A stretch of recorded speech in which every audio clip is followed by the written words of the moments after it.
بسم اللہ الرحمن الرحیم۔ السلام علیکم۔ مزمل وائس آفیشیل میں خوش آمدید۔ یہ آج سے 6 سال پرانی بات ہے۔ میں ایک درمیانے سائز کی کمپنی چلا رہا تھا۔ ہم لوگ امریکی کمپنیوں کو آئی ٹی سلوشن دیتے ہیں۔ ہمارے سلوشن $10-15 مالیت کے ہوتے تھے، لیکن ہمارے گاہکوں کی تعداد زیادہ تھی، چنانچہ $10-15 ایک دوسرے کے ساتھ ضرب کھا کر بڑی رقم بن جاتے تھے۔ ہمارے کام کے ساتھ 300-350 لوگ وابستہ تھے۔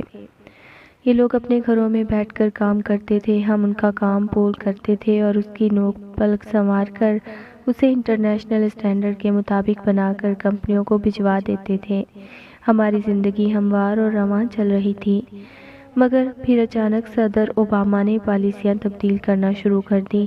یورپ اور امریکہ میں پاکستان کا امیج بھی مزید خراب ہو گیا، لہٰذا کمپنیوں کو جو ہی پتہ چلتا کہ ہم پاکستانی کمپنی ہیں، وہ ہم سے رابطہ منقطع کر دیتی تھیں۔ یہ سلسلہ بڑھتے بڑھتے وہاں پہنچ گیا جہاں ہمارا بزنس تیزی سے نیچے آنے لگا۔ ہمارے بینک اکاؤنٹ خالی ہو گئے، لوگ فارغ بیٹھ گئے اور ہم پریشانی سے ایک دوسرے کا منہ دیکھنے لگے۔ میرا صرف ایک سورس آف انکم رہ گیا اور وہ تھا صحافت۔ میں ان دنوں شدید ڈپریشن سے گزر رہا تھا۔ میں ڈپریشن میں ہمیشہ عجیب و غریب حرکتیں شروع کر دیتا ہوں۔ میں پیدل چل پڑتا ہوں اور چلتے چلتے بعض اوقات کسی اجنبی گاؤں یا دوسرے شہر پہنچ جاتا ہوں، یا میں ایئرپورٹ جاتا ہوں اور مجھے جہاں کی فلائٹ مل جائے اس میں چڑھ جاتا ہوں، یا میں ٹرین میں سوار ہو جاتا ہوں یا کسی لوکل بس میں داخل ہو کر سارا دن اس میں گزار دیتا ہوں، یا پھر انتہائی پرانی تھکڑ ٹیکسی میں گھس جاتا ہوں اور اسے کہتا ہوں تم بس چلتے رہو، اور جہاں دل چاہتا ہے اتر کر چل پڑتا ہوں۔ ڈپریشن دور کرنے کا یہ طریقہ میں نے خود ایجاد کیا اور یہ کم از کم میرے سلسلے میں بہت کارگر ثابت ہوتا ہے۔ میں نے اس دن بھی یہی کیا۔ میں گھر سے نکلا، چوک میں گیا اور انتہائی تھکڑ ٹیکسی میں سوار ہو گیا۔ یہ 1987 کی FX گاڑی تھی۔ اس کا کوئی پرزہ ٹھیک کام نہیں کر رہا تھا۔ گاڑی آگے چلنے کے ساتھ ساتھ پھڑک کر دائیں بائیں بھی چل پڑتی تھی۔ ڈرائیور گاڑی سے بھی زیادہ بیمار اور بوڑھا تھا۔ میں نے اس ٹیکسی میں بمشکل 1000 میٹر سفر کیا اور میرا ڈپریشن خوف میں تبدیل ہو گیا۔ میں ڈر گیا اور میں ڈرائیور سے ٹیکسی روکنے کے لیے منتیں کرنے لگا۔ ڈرائیور نے بڑی مشکل سے بریک لگائی۔ میں نیچے اترا، جیب میں ہاتھ ڈالا، $500 کا نوٹ نکال کر ڈرائیور کو دیا اور فٹ پاتھ پر پیدل چلنے لگا۔ میں نے تھوڑی دیر بعد محسوس کیا کہ کوئی میرے پیچھے دوڑ رہا ہے۔ میں نے خوف زدہ ہو کر مڑ کر دیکھا۔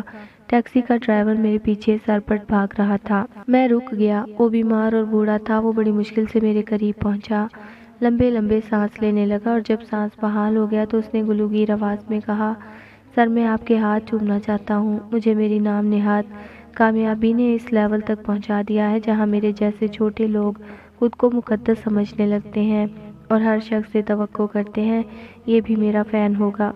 میں نے اس ٹیکسی ڈرائیور کو بھی اپنا فین سمجھا اور متکبر لہجے میں کہا، نہیں نہیں بابا جی، کوئی بات نہیں، میں بھی آپ جیسا انسان ہوں۔ ڈرائیور نے میری بات پر توجہ دیے بغیر کہا، سر مجھے 4 دن سے کوئی سواری نہیں ملی تھی۔ میرے گھر میں 2 دن سے فاقہ چل رہا تھا۔ صاحب آپ فرشتہ بن کر آئے اور مجھے $500 دے دیے۔ میں اب آٹا اور دال لے کر سیدھا گھر جاؤں گا اور اپنی بیوہ بیٹی اور نواسے نواسیوں کو کھانا کھلاؤں گا، لیکن میں گھر جانے سے پہلے اپنے محسن کے ہاتھ ضرور چوموں گا۔ وہ یہ کہہ کر میرے ہاتھ کی طرف لپکا اور میرا ہاتھ اپنے گندے اور گردرے ہاتھوں میں لے لیا اور میں سکتے کے عالم میں اس کی طرف دیکھنے لگا۔ مجھے اس وقت محسوس ہوا میرا تازہ بزنس فلاپ ہوا ہے، میں کریش کر رہا ہوں، لیکن میں اس کے باوجود اس شخص کی نظروں میں دنیا کا امیر ترین شخص ہوں۔ میں اس شخص کی نظروں میں صرف $500 کی وجہ سے اندھاتا ہوں۔ فٹ پاتھ پر اس وقت 2 لوگ کھڑے تھے، میں اور وہ ڈرائیور۔ میں خود کو ناکام، ڈاؤن اور لوزر سمجھ رہا تھا، جبکہ میں ڈرائیور کی نظروں میں دنیا کا امیر اور سخی ترین شخص تھا۔ میں نے فوراً ڈرائیور کا ہاتھ پکڑا اور اس کا رخ موڑا، اسے اپنی جگہ کھڑا کیا اور خود اس کی جگہ کھڑا ہو گیا، اور پھر وہ لمحہ آ گیا جس نے مجھے دنیا کی چوتھی سچائی سمجھا دی، اور وہ چوتھی سچائی تھی، ہم ناکام ہونے، بدحال ہونے اور کریش ہونے کے بعد بھی جہاں پہنچ جاتے ہیں وہ جگہ لاکھوں کروڑوں بلکہ اربوں لوگوں کی زندگی کا سب سے بڑا خواب ہوتی ہے۔ لوگ نسلوں کی محنت کے بعد بھی اس جگہ تک نہیں پہنچ پاتے جہاں ہم اونچائی سے گرنے کے بعد، ناکام ہونے کے بعد ٹک جاتے ہیں۔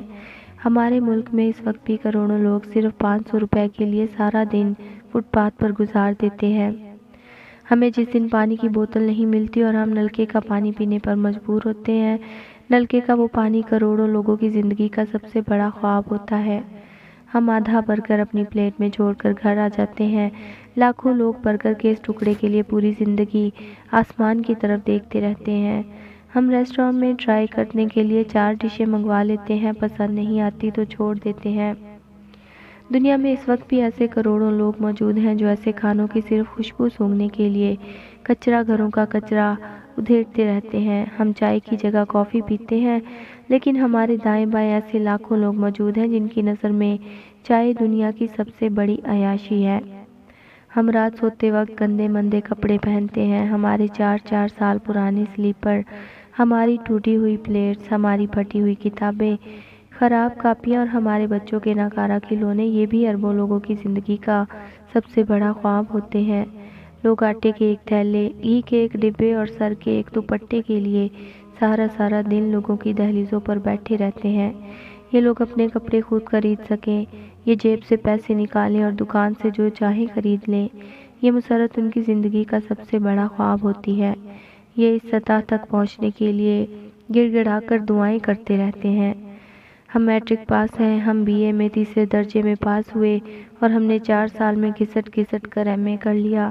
ہمیں منتوں اور دعاؤں کے بعد کلرک کی نوکری ملی۔ ہمارے پاس صرف اسکوٹر یا صرف ٹوٹا ہوا سائیکل ہے۔ ہم ایف ایکس گاڑی چلا رہے ہیں اور ہم 2 مرلے کے گھر میں رہتے ہیں، لیکن ہم نے کبھی سوچا دنیا میں کتنے لوگ ہیں جو 3 نسلوں سے 2 مرلے کے اس گھر کو ترس رہے ہیں۔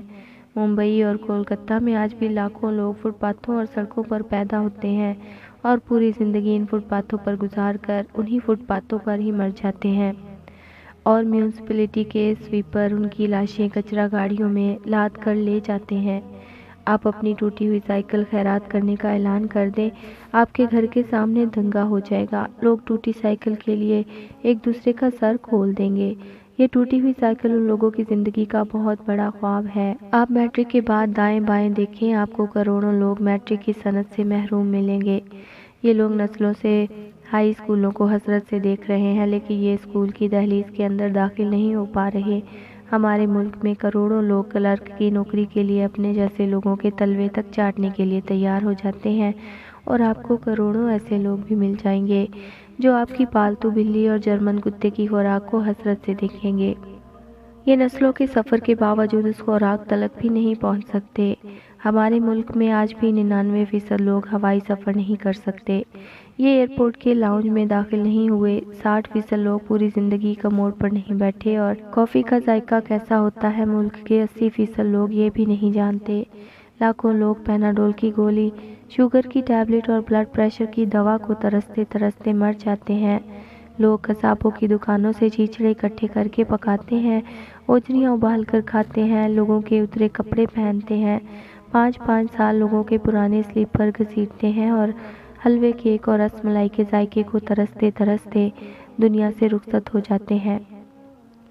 میں 5 سال پہلے کاغذ کی ایک سائٹ پر لکھا کرتا تھا۔ مجھ سے ایک دن میرے ایک ملازم نے کہا، آپ مجھے یہ کاغذ دے دیا کریں۔